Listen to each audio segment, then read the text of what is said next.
So quick tutorial lang tayo guys, no, paano mag-install ng energy meter na digital na may display siya na mukha lang siyang breaker na sobrang liit.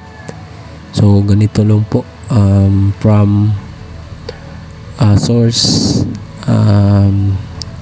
sa bahay or basta kung saan kayo kukuha ng source, sa breaker ba ng first tapos dyan mo itap, tapos baba lang.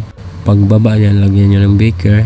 So meron na kasi yan dati, yung submeter na yan isira, kaya mapalitan ko ng digital kasi yung analog na to ay mamurahin lang to, kaya sira na siguro, huminto na siya. So pinalitan ko muna pansamantala. So bakit ba naglagay ako nito? Dahil para sa makita yung consumption ng piso wifi at matansya natin yung dapat bayaran, kasi para hindi naman masabi sa may-ari na malakas yung piso wifi natin. So nilagyan ko ng submeter para makita yung consumption at